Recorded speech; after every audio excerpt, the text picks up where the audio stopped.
अभिमन्यु जो कि अर्जुन और सुभद्रा का पुत्र होता है, जो कि कोख में ही जो चक्रव्यूह होता है उसमें जाना सीख जाता है, लेकिन आना नहीं सीख पाता है। आपको पता है कि जब अभिमन्यु चक्रव्यूह में जाता है तो उस समय जितने भी कौरव के जो धुरंधर महारथी होते हैं वो मिलकर उसका वध कर देते हैं। और जो कि जयद्रथ जो कि दुर्योधन का जीजा होता है, वो जो पांडव होते हैं, 4 पांडव, जो कि अर्जुन होता है वो तो कहीं और युद्ध लड़ रहा होता है, लेकिन जो 4 होते हैं जिनमें से युधिष्ठिर, भीम, नकुल और सहदेव होते हैं, उनको जो जयद्रथ होता है वो चक्रव्यूह के अंदर नहीं जाने देता है। तो कहा जाता है कि जो अभिमन्यु होता है इस तरीके से जो कौरव होते हैं वो मिलकर उसका वध कर देते हैं, और वहीं पर जो कर्ण होता है जो कि लास्ट में उसको मार देते हैं। अब कहा जाता है कि जब अर्जुन को इस चीज़ का पता चलता है कि कैसे इन सब ने उसके पुत्र को घेर के मारा, तो अर्जुन को दुख तो होता है, लेकिन वो ये भी सोचता है कि देखो अब योद्धा है, योद्धा तो वीरगति को ही प्राप्त होता है, अगर युद्ध लड़ रहा है तो वो देखो मृत्यु तो होगी होगी। तो अर्जुन थोड़ा यहाँ पर तो इतना वो निराश नहीं होता, लेकिन जब उसे पता चलता है कि जो जयद्रथ था उसने जो बाकी के 4 पांडव थे उनको अंदर नहीं जाने दिया था चक्रव्यूह के ताकि वो मदद ना कर सके, और जिसकी वजह से वो मर जाता है। तो जब अर्जुन को इस चीज़ का पता चलता है तो वो बहुत ज़्यादा क्रोध में आ जाता है, और क्या करता है कि वो शपथ ले लेता है कि जब तक जो जयद्रथ है उसको मैं मार नहीं दूंगा, जब तक मैं उस अभिमन्यु को नहीं जलाऊंगा। और कहा जाता है कि अभिमन्यु को वो जलाता भी नहीं है, और जयद्रथ को मारने की वो शपथ ले लेता है। अगर उसको नहीं मार पाता मैं, तो मैं अगले दिन खुद अभिमन्यु के साथ चिता पर बैठ जाऊंगा और मैं भी जलकर मर जाऊंगा। अब वहीं पर जो कौरव होते हैं वो तो बहुत खुश हो जाते हैं कि चलो ठीक है, एक ही दिन तो जयद्रथ को रोकना है, एक दिन हमने जयद्रथ को रोक दिया तो जो अर्जुन है वो अपने आप ही मर जाएगा। और जो कि पांडवों में जो सबसे शक्तिशाली था वो अर्जुन ही था।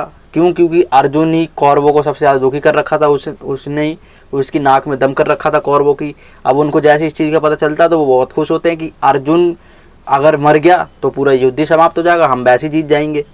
तो जो कौरव होते हैं वो तो बहुत खुश होते हैं। अब वहीं पर जो पांडव होते हैं और जो भगवान श्री कृष्ण होते हैं वो शौक हो जाते हैं कि इसने क्या बोल दिया, मतलब क्या प्रतिज्ञा ले रखी है इसने। अब कहा जाता है कि जैसे ही अगले दिन जब युद्ध शुरू होता है तो आप सबको पता है कि जो जयद्रथ होता है उसको बचाने के लिए सारे कौरव लग जाते हैं कि आज हम कैसे तैसे इसको बचा लें। तो अर्जुन है वो अपने आप ही रात को अपने आप को ख़त्म कर लेगा। तो जो अर्जुन होता है और जब से वो जयद्रथ को मारने के लिए आता है तो उसके सामने आ जाता है कर्ण, जो कि बचाने लग जाता है। अब कर्ण और अर्जुन दोनों ही आपस में युद्ध करने लग जाते हैं और दोनों के बीच में भीषण युद्ध शुरू हो जाता है। अब वहीं पर जो कर्ण होता है वो जयद्रथ का पूरा प्रोटेक्ट करता है। अब जो अर्जुन होता है वो बहुत ज़्यादा गुस्से में आता है। तो जो भगवान श्री कृष्ण होते हैं वो उसे समझाते हैं कि भाई तू जिससे युद्ध कर रहा है ना, पहले देख ले उसे कौन है, वो कर्ण है, वो उसको गुस्से को कंट्रोल करना आता है और गुस्से में कोई वो अपना हथियार बना के चलाता है, उससे संभल के रहे, थोड़ा शांत रहे और युद्ध करता रहे।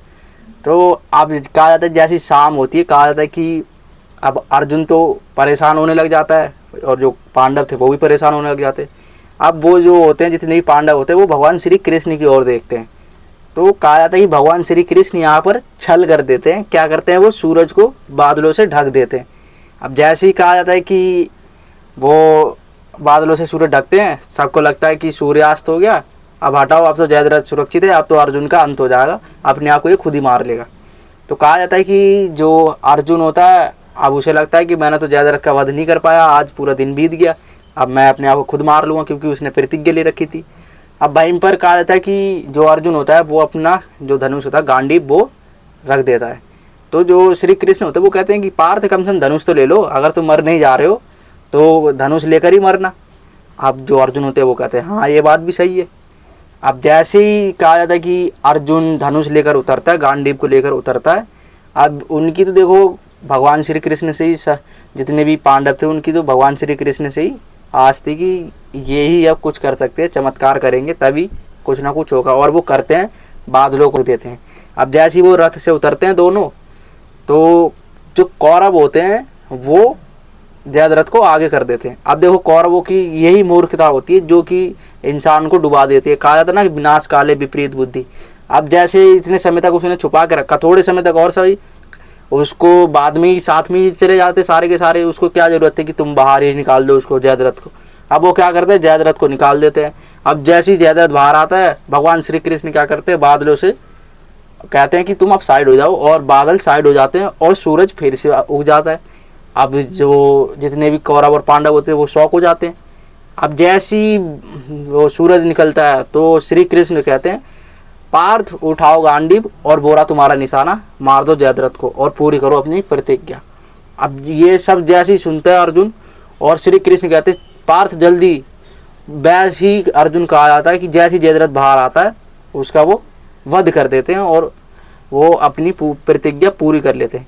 अब देखो जो कि सीखने वाली बात हमें इसमें ये थी कि जो देखो वो जो पांडव थे वो तो भगवान के भरोसे ही थे। अब कहा था कि अगर भगवान के भरोसे रहोगे तो भगवान तुम्हारी जरूर सुनेंगे और तुम्हें मुसीबतों से जरूर निकालेंगे, जैसे भगवान श्री कृष्ण ने पांडव को निकाला। और वहीं पर जो मूर्खता वाली बात थी, मूर्खता ये है कि जो कौरव थे उन्होंने देखो क्या करा कि जो जयद्रथ था अर्जुन के आगे ही कर दिया वो। अरे भैया थोड़ी देर के लिए उसको शांति रख देते, थोड़ा समय और सही, ना बाहर निकालते, बच जाते और वो प्रतिज्ञा पूरी भी नहीं कर पाता, अर्जुन मर जाता तो तुम्हारी वैसी जीत हो जाती। यहाँ पर कौरवों ने एक मूर्खता करी और जिसके कारण पूरा विनाश हो चुका है। वैसे तो उन्होंने बहुत सी मूर्खता करी और विनाश का कारण बने, लेकिन यहाँ पर जो है वो सबसे बड़ी मूर्खता यही थी। अगर अर्जुन मर जाता तो देखो जितने भी कौरव थे वो वैसे ही जीत जाते, विजय प्राप्त कर लेते। तो यहाँ पर ये हमें सीखने को मिलता है कि जल्दबाजी में कोई भी कार्य नहीं करना चाहिए और भगवान पर भरोसा रखना चाहिए, वो सब सही करेंगे।